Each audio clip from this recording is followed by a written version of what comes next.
بەڕێزان سڵاوتان لێبێت. خۆشحاڵین دێنەلاتان بۆ پێشکەشکردنی یەکەمین ئەڵقەی بەرنامەی ڕوودا و مێژوو. ڕوودا و مێژوو قسەکردنە لەسەر تەواوی ئەو وێزگەی مێژوویانەی کە لە بزافی سیاسی ڕزگاری خوازی گەلی کووردا لە شۆڕشەیەک لە دوایەکەکانە ڕوویان داوە. هەڵوەسەکردنە لەسەر ئەو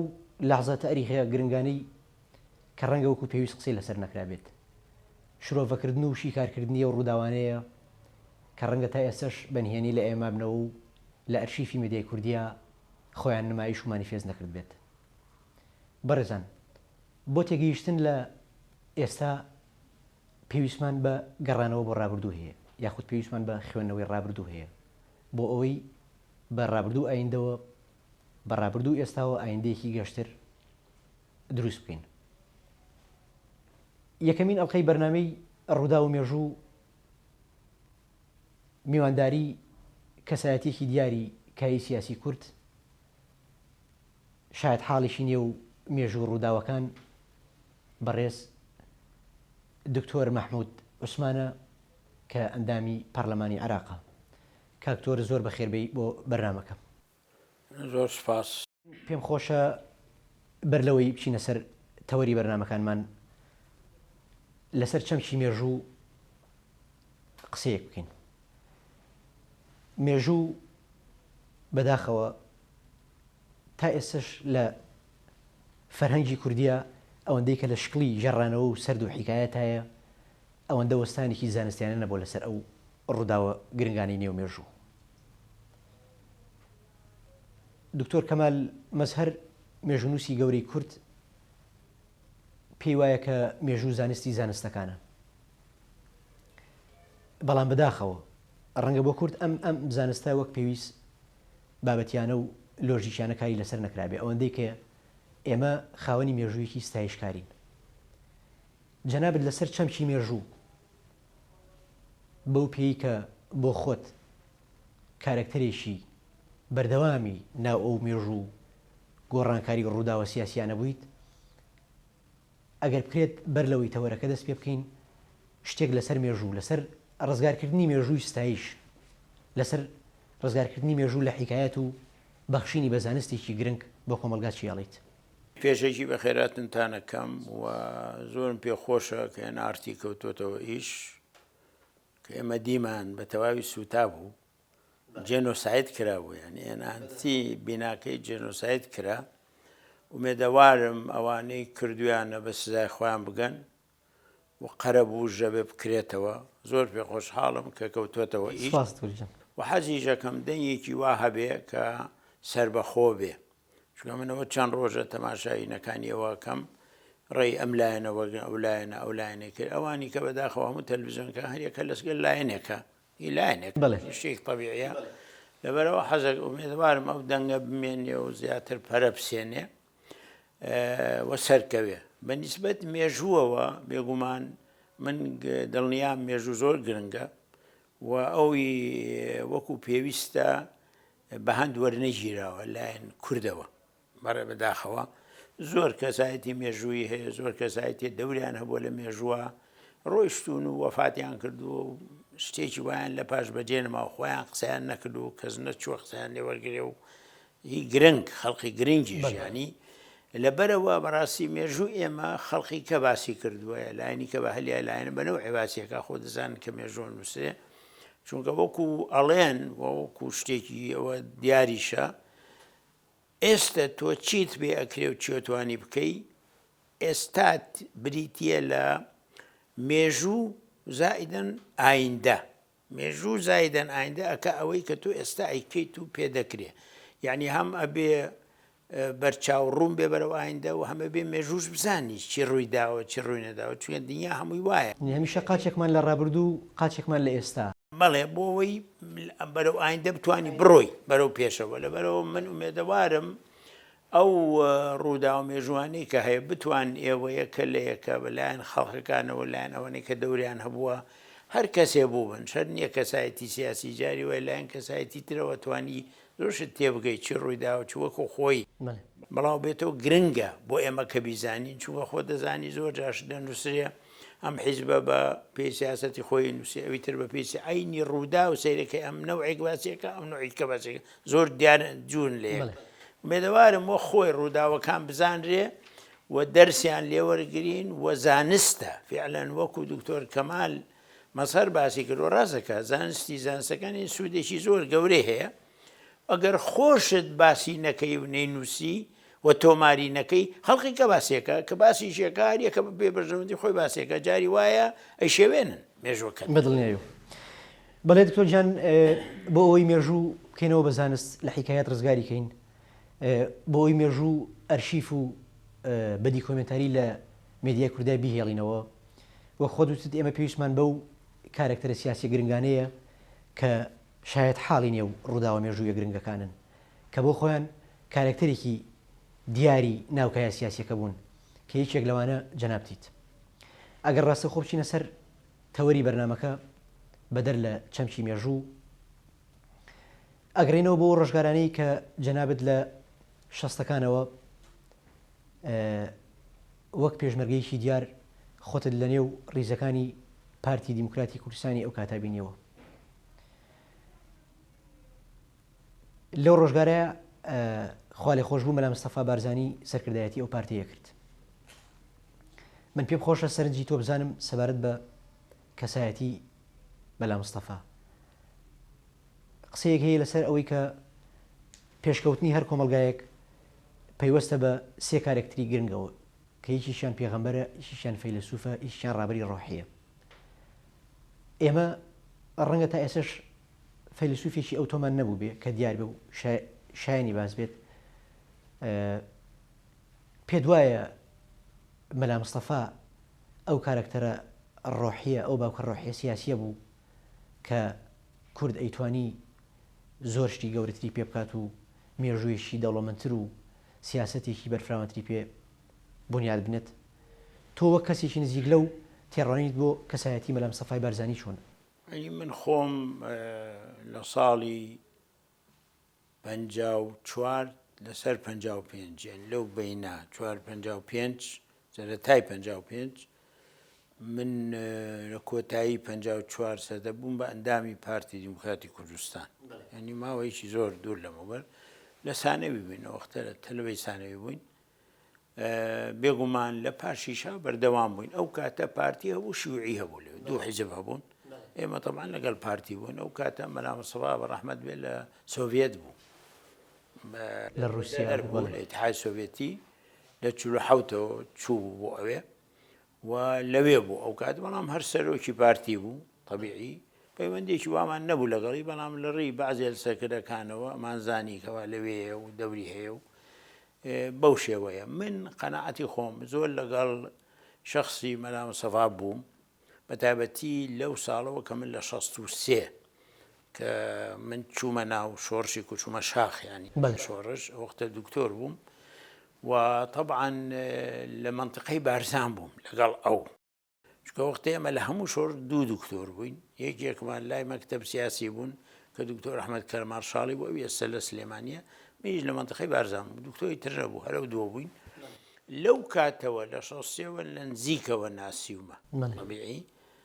و طبیعی پەیوەندیمان پیا بۆ لەگەڵ یەک وەکو دکتۆر وەکو وەرجێر وەکو سیاسی وەکو دۆستایەتی لەگەڵ یەک یانە هاوکاری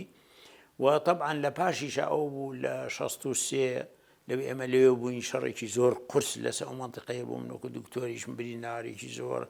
وەزعێکی زۆر ناخۆش زۆر بێقەید و شەرت ناخۆش بوو ینی بێحەد تاری ئێرانە هاتە سەرمان تای تورکیا هاتە وەزعێکی زۆر خراپمانە بوو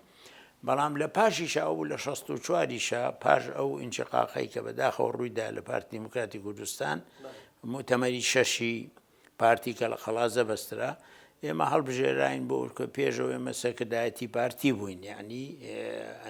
احتیاطی لوژێ بەرکەزی بووین پێشەوە لە 58ەوە بەڵام لە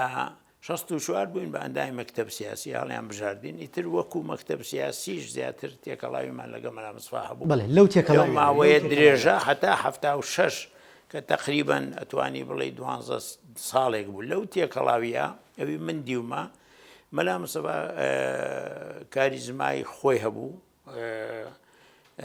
شخصیەتێکی گرنگ بوو بە حەقیقەت تەجروبەی زۆر بوو بەناسبەت تەجروبەی لە حیاتێ زۆر بوو خەباتی کردبوو لەوێ لە کوردستان چەندین شۆڕشی سەرکردایەتی کردووە لە پاشا چووە مەهاباد لە مەهاباد ماوەیەک لێوێ بوو وەکو سەرکردەی لەشکروان لە پاشا لەوێ بە پێ لەگەڵ جەماعەتی خۆی چوون بۆ سۆڤێت لە سۆڤێت لەو فترێ ماونەتەوە لە پاشا هاتۆتەوە ینی تاقیکردنەوەیکی زۆری هەبووە سەخت و ناخۆش و حیاتێکین و فێر بووە لەو حیات و لەو تاقیکردنەوە سەرکردایەتی ئەو شۆڕشانی کردووە سەقافەتی یعنی بڵێن کەڵچەر و سەقافەتیەوە زیاتر دینی بوو بە حەقیقەت لە ڕووی دینەوە لە هەمان کاتە لە عینی وەختا شتی ناوچەی و قەومی ئەوانەشیە بوو شتی ناوچەیشیە بوو ینی بەو شێوەیە بوو بەڵامی تر بەڕێی من ئەتوانرا زیاتر سوودی لێوەربگیرە بەڵام بەداخەوەی تر ئەویش وەکو زۆر سەرکردەیتە تووشی ناکۆکی و دژایەتی یەکتر و ئەو بوو لە 64ەوە حیزب کە بوو بە دوو قسمەوە و مەشاکلێکی زۆر بەشێکی زۆر لە وەختی ئەویش و غەیری ئەویش بوو ئەو شەڕی براکوژی و ناکۆکی و شتێکە بوو یعنی وای لێ هات کە نەتوانرا وەکو پێویستە سوود نە لەو نە لەوانی کە وەربگیرێ کە بەرامبەر ئەو وەکو برای محەممەد و خەڵقی بگورە دکتۆر بەدەرەوە ئەتوانرا زیاتر سوودی لێ وەربگیرێ بە قەناعەتی من بەدەر لە هۆکارە دەرەچەکان بەدەر لەوەی کە کورد هەمیشە کۆمەڵێک دوژمن چواردەوریاوە هەمیشە بووەتە خۆری ئەو پلانانی کە لە پشتی خۆیەوە لە دەرەوەی خۆی لێ ژیراوە بەدەر لەم حاڵەتە پێ وانە ئەم کەسایەتیە بۆ خۆی ئەگەر ئێمە بێلایەنانە لەسەر کەسایەتی مەلا مستەفا قسە بکەین بۆ خۆی خاوەنی هەندێک ئیشکال بوو بێت لەسەر زاری ئەوانی ترەوە مەسەلەن ئەگەر ئێمە وەکو کورد ستایشی سەرکردەیەکی خۆمان بکەین ڕەنگە ئەم مێژوەژگە لە ستایشتێکمان پێ نەبەخشێ بەزەگەر خوێندنەوەیشی بابەتیانە بۆ کەسایەتی ئەو کەسایەتە دیارە بکەین کە لە ڕۆژگاری خۆیان شۆڕشێکی گەورەی بەرپا کردو و تا ئێسش بەردەوامی هەیە ئەو شۆڕشە پێدوانیە ڕای جیاواز هەبێ لەسەر کەسایەتی مەلا مستەفا و بۆچوونی جیاواز هەبێ و قسەی جیاواز هەبێ تۆ هیچ کات هەست بەو جیاوازیانە نەکردووە کاتێک لە نزیکەوە کارت کرد بێت مەسەن یەکێک لەو شتانە سیفەتی بارزانی لە قەبی بارزانی پاشگیری بارزانی بۆ خۆی وای نەکردووە کە ئەم کارکتەرە لە باوکێشی ڕۆحینەتەوەیەوە بچوو بکاتەوە بۆ باوکێشی ناوچەی بۆ کارکتەرێکی سیاسی ناوچەی مەسەلەن نەکرام ئەم پیاوە ناوێشکە هەڵگری ناوێشکە بێت لێرەوە پێدوانیە تێڕوانینێکی ناوچەیانی زیاتر هەبوو بێت ینی لە جۆزێکی دیاریکراوی نیشتیمانە کاری سیاسی کرد بێت تو ئەم تێبینێت لەسەر مەلا مستەفا نەبووە خۆی ئەگەر بێت و تەماشای مێژوەکەی بکەی وەکو خۆی زۆر جار تەمان هەیە هەڵی سنگانوە هەیە دژی بۆ بە هەموونەوەیە چاک و خراپ وەر بە خڕەش تەماشای کردووە بە تایبەتی لە کاتی دووبەرێکی و کێشەوانە هەرشە هەر بە سپی